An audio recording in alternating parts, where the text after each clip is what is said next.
what factors enable the sustenance of SMEs? Okay. So, in terms of branding, or is it in terms No, of business?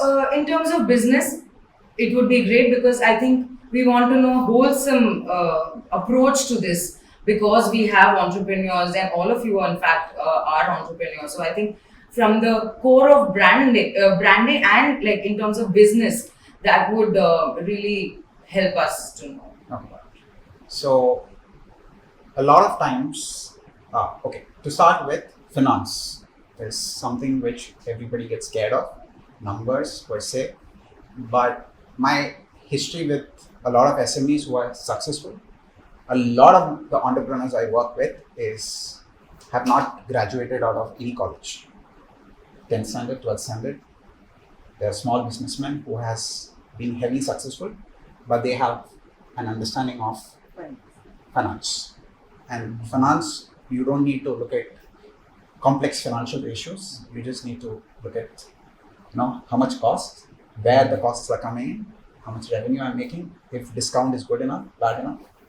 So one of the issues I see with entrepreneurs is they tend to more or less tell that I will create a beautiful product, I will sell it, somehow the customers will come and get it done, everything will work, and slowly my business will grow. No, it doesn't. So you need to make sure that it is sustainable in its own sense. Second, I see a lot of entrepreneurs too much emotional about what they're trying to create.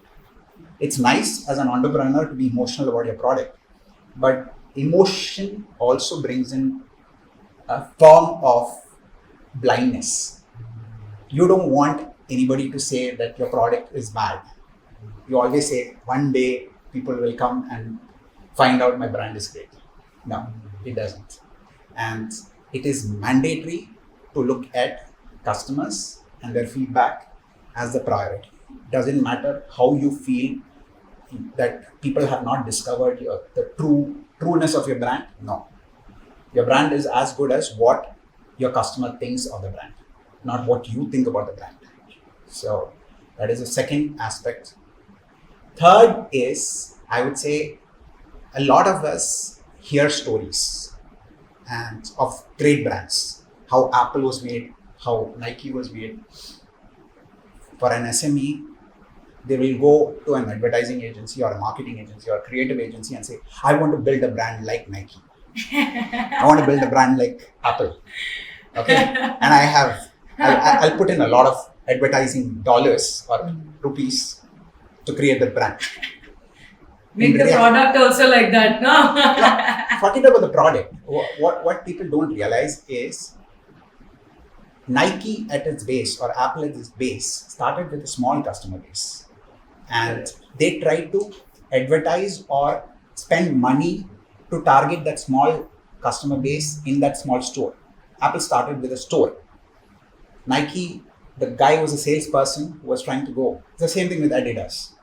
It was one single guy trying to portray and sell to his customers, and he was spending. So, one of the startups founders is a close friend of mine. He now has around his company's valuation is $500 million.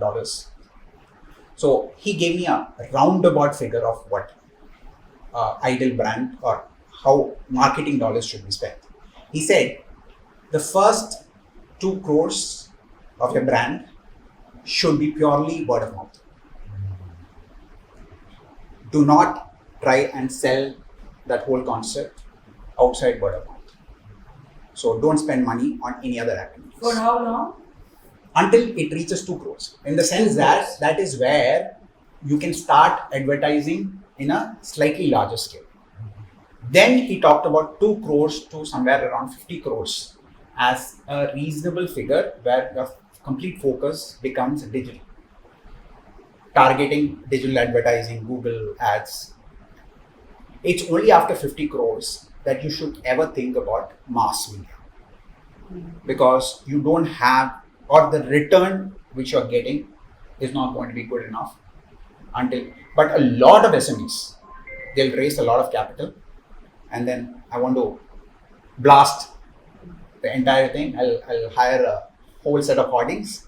I will try and create a TV series. I'll hire one big brand ambassador and try to push it, but that is a mistake.